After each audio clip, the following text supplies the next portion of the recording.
ပရိသတ်ကိုရီမောချင်းတွေပဲပေးဆက်သွားခဲ့သူကွမ်းမုံကြီးတို့နောက်ဆုံးနှုတ်ဆက်ခြင်း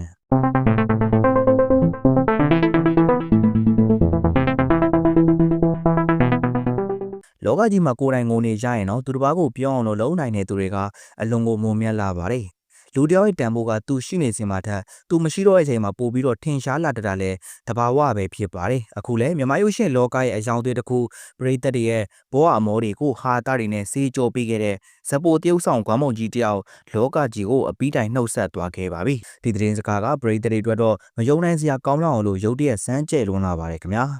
ကွမ်းမုံကြီးဆိုတဲ့နာမည်ကိုကြားလိုက်တာနဲ့ပဲကျွန်တော်ပရိသတ်တွေမျက်စိထဲမှာပြေးမြင်မိတာကတော့အမြဲတမ်းရှင်းရှင်းပြောပြောနဲ့စကားတန်ဝဲဝဲလေးဟာတာပြက်လုံးနေနဲ့လူတိုင်းကိုပျော်ရွှင်အောင်လို့လုပ်ပေးတဲ့ပုံစံလေးပဲဖြစ်ပါတယ်သူမကစကားတိုင်းမှာခေါင်းဆောင်မင်းသမီးမဟုတ်ခဲ့ပေမဲ့လည်းစကားတကားလုံးရဲ့အသက်ဝင်မှုမှာတော့သူမပါရင်မပြီးခဲ့ပါဘူးခင်ဗျာသူမတည်ဥဆောင်ခဲ့တဲ့အိမ်ပေါ်နေရအတော်နေရဒါမှမဟုတ်ရက်ကွက်တဲကဆက်စုတဲ့သူစားတဲ့ character မျိုးတွေကလည်းပရိသတ်ရဲ့ရှင်ထဲမှာဆွဲကြံ့နေခဲ့တာပါသူမကရုပ်ရှင်လောကရဲ့ဇပိုလောကထဲမှာမရှိမဖြစ်ကျဲပွင့်တစ်ပွင့်ဖြစ်ခဲ့ပါတယ်သူမရဲ့တရုပ်ဆောင်မှုတွေကလုံးကျန်ဖန်တီးထားတာမျိုးမဟုတ်ဘဲနဲ့တဘာဝကြကြနဲ့ရိုးသားမှုရှိတာကြောင့်ပဲကြည့်ရှုသူတွေကလည်းမိသားစုဝင်တယောက်လိုမျိုးခံစားခဲ့ကြရတာပါအနုပညာရှင်တယောက်ရဲ့ဘဝနောက်ွယ်မှာလည်းအခက်အခဲပေါင်းများစွာပူပင်တောကပေါင်းများစွာလည်းရှိစမြဲပါဒါပေမဲ့လည်းကွမ်းမုံကြီးကတော့သူမရဲ့ပူပင်တောကတွေကိုပရိသတ်တွေရှေ့မှာဘယ်တော့မှထုတ်မပြခဲ့ပါဘူးသူမနေမကောင်းဖြစ်နေချိန်မှာတော့မှကင်မရာရှေ့ရောက်ရင်ပရိသတ်တွေကိုရီမောပျော်ရွှင်နိုင်အောင်လို့လုံနိုင်စွမ်းရှိတဲ့သူပါကျွန်မကတော့ပရိသတ်တွေပြောရင်ကျင်းနေပါပြီဆိုတဲ့စကားလေးတိုင်းပဲနောက်ဆုံးချိန်ထိအနုပညာလုံးတွေကိုစူးစမ်းအားထုတ်သွားခဲ့ပါတယ်ကွမ်းမုံကြီးရဲ့ဟာတာတွေကရိုင်းဆိုင်ကျန်းနေတာမျိုးမဟုတ်ပဲနဲ့ချစ်စရာကောင်းတဲ့ပုံစံမျိုးနဲ့မလို့လူကြီးလူငယ်မျိုးချစ်ခင်ကြရလဲဖြစ်ပါတယ်တကားတလေမှာတော့အနိုင်ခံရတဲ့ character မျိုးကိုတော့စေတနာပြင်းနဲ့တရုပ်ဆောင်တက်တာကသူမရဲ့အနုပညာပေါ်ထားတဲ့တစ္ဆာတရားပဲဖြစ်ပါတယ်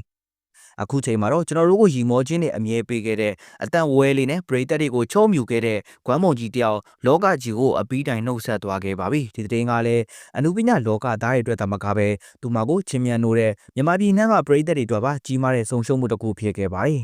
သူမရှိတော့ပေမဲ့လည်းသူမချန်ထားရခဲ့တဲ့ရုပ်ရှင်ဇာတ်ကားတွေဗီဒီယိုဇာတ်ကားတွေကဟာတာပြောက်ွက်တွေကလည်းပရိသတ်ရဲ့ရှင်ထဲမှာအမှတ်တရဖြစ်နေအမြဲတမ်းရှိနေခဲ့ပါပါ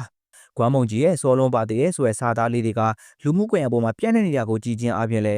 သူမဟာလူသားတွေရဲ့နှလုံးသားတွေမှာဘလောက်တောင်နေရာယူထားခဲ့လဲဆိုတာတိတာလွန်လာပါတယ်ခင်ဗျာကွမ်းမုံကြီးတယောက်ကောင်းရတုကတိကိုရောက်ရှိပါစေသူမပေးခဲ့တဲ့အပြုံတွေသူမဖြောပြခဲ့တဲ့ရီမောကြီးတွေကလည်းသူမအတွက်ကုသိုလ်ကောင်းမှုတွေဖြစ်နေခဲ့မှာပါနောက်ဘဝဆက်တိုင်းမှာလည်းအခုလိုမျိုးပဲအများသူငါကိုပျော်ရွှင်အောင်လုပ်ပေးနိုင်တဲ့ပရိသတ်တွေချစ်ခင်ရတဲ့အနုပညာရှင်လေးဖြစ်ပါစေလို့ကျွန်တော်တို့အားလုံးကဆုတောင်းပေးလိုက်ကြပါတယ်